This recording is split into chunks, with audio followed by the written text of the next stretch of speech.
ஓம் சாய்ராம். சாய் அன்பர்களுக்கு என் அன்பு வணக்கங்கள். வியாழக்கிழமை இந்த நாள் பாபாவின் பரிபூர்ண ஆசீர்வாதத்தோடு இனிய நாளாக அமைய வாழ்த்துக்கள்.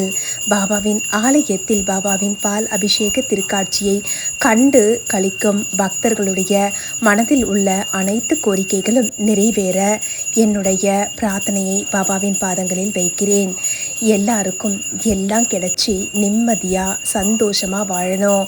பாபாவின் ஆசீர்வாதம் நிச்சயமாக அவருடைய பக்தர்களை சங்கடங்களில் இருந்து மீட்டு சந்தோஷமான வாழ்க்கையை நடத்துவதற்கு உதவும். நம்பிக்கைதான் வாழ்க்கை. பாபா தன்னுடைய பக்தர்களிடத்தில் இதைத்தான் எப்போதும் கேட்டுக்கொண்டார்.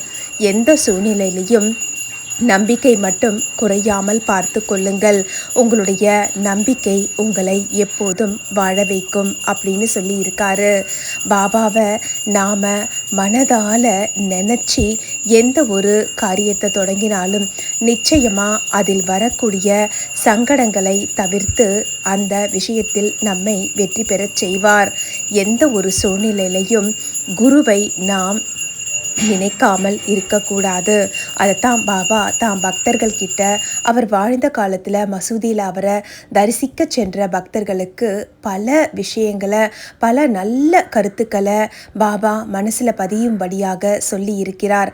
அதைத்தான் மற்ற பக்தர்கள், அதாவது அவர் வாழ்ந்த காலத்தில் இருந்த பக்தர்களுக்கு எந்த அளவுக்கு அவர் அறிவுரைகளை கூறி வாழ்க்கையில் வரக்கூடிய இடர்பாடுகளை நீக்கி தெளிவான வாழ்க்கை பாதையில் பயணப்பட செய்தாரோ அதையே தான் நமக்கும் கொடுக்கணும்னு நினச்சி அவர் தன்னுடைய ஸ்ரீ சாயி சச்சரிதம் மூலமாக நம்முடன் வாழ்ந்து கொண்டிருக்கிறார். இப்போ கூட ஒரு பக்தர் பாபாவினுடைய வழிகாட்டுதலையும் பாபாவினுடைய ஆசீர்வாதத்தையும் பெற விரும்பினால் பாபாவினுடைய சாயி சச்சரிதத்தை நாம் படித்தால் அந்த புத்தகத்தின் வாயிலாக பாபா நம்மை நிச்சயமாக வழிநடத்துவார். உங்களுடைய கோரிக்கை என்னவா இருந்தால் என்னங்க, அது பாபாவால் நிறைவேற்றப்படும்னு சொல்லி நீங்கள் அவர் மேலே வைக்கக்கூடிய நம்பிக்கை ஒருபோதும் வீணாகாது. ஏன்னா தன் பக்தர்களுக்கு பாபா பல வாக்குறுதிகளை கொடுத்திருக்கிறார். ஒருத்தர் வாக்குறுதி கொடுக்கறதுங்கிறது சாதாரண விஷயம் கிடையாதுங்க.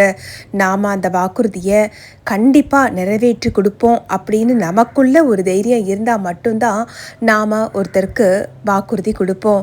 ஆனால் பாபா தெளிவாக தன்னுடைய பக்தர்களுக்கு 11 வாக்குறுதி கொடுத்திருக்கிறார். எந்த ஒரு பக்தன் நம்பிக்கையோடு என்னை வழிபடுகிறானோ அவர்களுடைய சுமைகள் அனைத்தையும் என் தோளிலும் என் பாதத்திலும் சமர்ப்பித்தால் அத்தனை சங்கடங்களையும் நான் ஏற்றுக்கொண்டு உன்னுடைய வாழ்க்கையை வளமாக்குவேன்னு சொல்லி பாபா வாக்குறுதி கொடுத்திருக்காரு. இதுபோல பல வாக்குறுதிகள் அனைத்தையும் நிறைவேற்ற வல்லமை மிக்கவர்தான் நம்முடைய சத்குரு சாயிநாதர். நாம அவரை பற்றி கொண்டால் போதும். எதனால் பற்றி கொள்ள வேண்டும்? பணத்தினாலையா? கிடையாதுங்க. குணத்தினால, உங்களுடைய நல்ல குணத்தினாலையும் நல்ல நடத்தையினாலும் உங்களை பாபா கிட்ட இணைத்து கொள்ள முடியும். பாபாவை நாம் போய் நானும் வணங்குறேன்னு சொல்லி வணங்கிட்டு வராமல் ஆத்மார்த்தமாக வணங்கணும். பாபா அதைத்தான் விரும்புகிறார். அவர் சொன்ன விஷயங்களை நம்ம வாழ்க்கையில் கடைப்பிடிக்கணும். நாம் மட்டும் நல்லா இருக்கணும்னு நினைக்காம பிறர் நலம் பேணுதல் அது ரொம்பவே முக்கியமானதுன்னு சொல்லி பாபா தன் பக்தர்கள் கையில் சொல்லி இருக்காரு. அவர் வாழ்ந்த காலத்தில் நிறைய பேர்கிட்ட இருந்து அவர் காணிக்கையை வசூல் செய்ததாக சொல்லப்படுகிறது. அது உண்மைதான், இல்லைன்னு சொல்லல.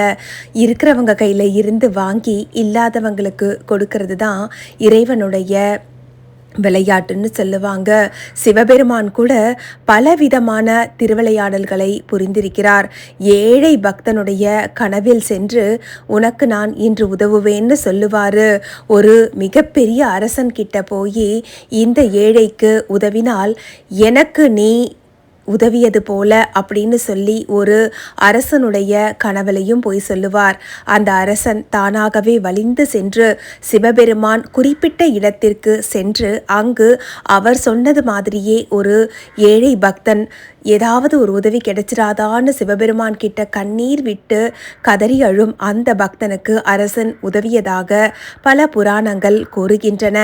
அதுபோல தாங்க பாபா தன்னை நோக்கி வரக்கூடிய ஏழை எளிய மக்களுக்கு தன்கிட்ட நிறைய வசதிகள் இருந்து பணம் இருந்தும் அவரால் வாழ்க்கையில் நிம்மதியாகவே வாழ முடியலன்னு சொல்லி வரக்கூடிய பக்தர்களுக்கு, இது போன்ற தேவை இருப்பவர்களுக்கும் ஏழை எளியவர்களுக்கும் அவர்களுக்கு அன்னதானம் வழங்கச் செய்து, உடைகளை வாங்கி தரச் செய்து, அவர்களுக்கு வேண்டிய சௌகரியங்களையும், ஏன் ஒரு சில நேரங்களில் ஏழை எளிய மக்களுக்கு அவங்களுக்கு தினத்துக்கும் ஜீவனம் நடக்கிற மாதிரி வேலை வாய்ப்புகளை கூட அவர் தன்னை நாடி வந்த பக்தர்களுக்கு, பணக்கார பக்தர்களுக்கு நல்ல வழியை காட்டி மற்றவங்களுக்கு உதவக்கூடிய நல்ல குணத்தை பாபா வளர்த்து விட்டிருக்கிறார்.